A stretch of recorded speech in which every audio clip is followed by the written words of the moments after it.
बिहार में चल रही थी महागठबंधन की सरकार से मुख्यमंत्री नीतीश कुमार ने वापस एक बार फिर से बीजेपी के साथ मिलकर नई सरकार बना ली है। लेकिन बिहार के जनता को और शिक्षक को आज भी सस्पेंस बरकरार है कि बिहार के शिक्षा विभाग के मुख्य अपर सचिव के पाठक को लेकर कि जो नई सरकार बनी है और खासकर बीजेपी पर सभी को ध्यान केंद्रित है, क्योंकि विपक्ष में जब बीजेपी बैठी थी तो सबसे ज्यादा के पाठक को हटाने के लिए बीजेपी एग्रेसिव मूड में रहती थी। तो अब खुद बीजेपी सत्ता के कुर्सी पर बैठ चुकी है। तो क्या बीजेपी अब के पाठक को हटाती है या फिर बीजेपी के पाठक को कंट्रोल करके रखने वाली है? यही बात को लेकर बिहार के जनता और बिहार के शिक्षक को अभी भी पूरी तरह से सस्पेंस बरकरार है कि बीजेपी की नई सरकार बनते ही और गठबंधन की सरकार बनते ही क्या बीजेपी के पाठक को हटाती है या फिर जिस तरह से चलते आ रही थी महागठबंधन की सरकार में के पाठक अफरा तफरी मचाए हुए थे वैसे ही छोड़ने वाले। आज 5 से 6 दिन हो गया बिहार में नए सरकार गठन हुए, लेकिन बिहार के शिक्षा विभाग के मुख्य अपर सचिव के पाठक को लेकर अभी भी बिहार के जनता के बीच पूरी तरह से सस्पेंस बरकरार है कि के पाठक को नई सरकार और खासकर जो दल बिहार में कुछ दिनों तक विपक्ष में बैठकर बिहार सरकार से डिमांड करती थी कि के पाठक को ठिकाना लगाने के लिए, वो दल खुद बिहार के सत्ता के कुर्सी पर अब विराजमान हो चुकी है। यही तो सबसे अच्छी बात है देखने वाली कि विपक्ष में बैठे पार्टी के नेता सिर्फ मौजूदा सरकार को कामों को विरोध करती है, काम को करने से रोकती है, या फिर सिर्फ विपक्ष होने के नाते हर एक कामों को बाधा पहुंचाती है। यही अब बिहार में बीजेपी के साथ होने वाली है।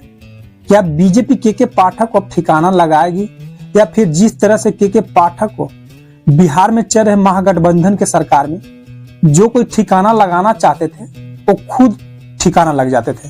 हालांकि जब से बिहार में नई सरकार की गठन हुई है तब से के पाठक एकदम से शांत है, कोई भी अब नया फरमान जारी नहीं कर रहे हैं। इसका मतलब साफ है कि अब के पाठक को भी एहसास हो चुका है कि हमारी कुर्सी जाने वाली है। के पाठक की कुर्सी भी इस समय बिहार में डगमगा रही है।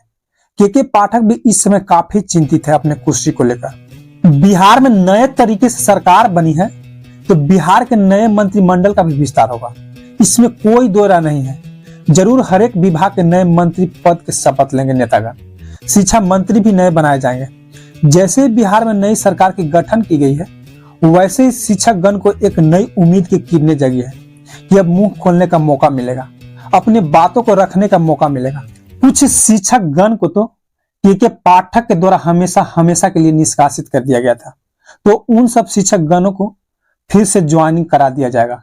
के पाठक जिस तरह से शिक्षक को परेशान किया करते थे अब उस तरह के परेशान नहीं करेंगे। इस तरह से बिहार में नई सरकार के बनते ही शिक्षक सपना देखना स्टार्ट कर दिए, खासकर बीजेपी से, क्योंकि बीजेपी विपक्ष में थी तो शिक्षक पर हो रहे अत्याचार को लेकर शिक्षक के बातों को जोर शोर से उठाते थे। खुद बिहार के पूर्व उप मुख्यमंत्री रहे सुशील कुमार मोदी ने नई सरकार बनने से 1-2 दिन पहले तक बिहार सरकार और के पाठक को लेकर एक बहुत बड़ा बयान दिए थे कि के पाठक अपने मनमानी फैसला लेकर बिहार में अराजकता पैदा कर रहे हैं। के पाठक नए और कड़े फरमान जारी करने के आदी हो चुके हैं, इसलिए अब शिक्षकगण बीजेपी को काफी उम्मीद भरे नजरों से देख रही है कि जो हम लोगों ने इज्जत सम्मान खोए हैं के पाठक के शासनकाल में, अब वो इज्जत सम्मान वापस से मिलने वाला है।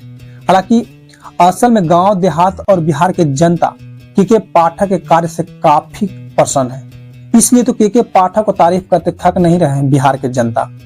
के पाठक बिहार के शिक्षा विभाग में जो सुधार किए हैं आज तक कोई ऐसा अधिकारी नहीं किया है, इसलिए के पाठक के चाहने वाला काफी है विरोध करने वाले से। हालांकि जो शिक्षकगण बीजेपी से काफी उम्मीद लगा कर बैठे हैं, क्या बीजेपी के पाठक को हटाती है या फिर मुख्यमंत्री नीतीश कुमार के चहीते अधिकारी के पाठक को नीतीश कुमार खुद कंट्रोल करके रखेंगे ताकि शिक्षक को आगे से परेशान ना किया जाए। ये तो अभी मंत्रिमंडल विस्तार होने के बाद पूरी तरह से साफ होगा।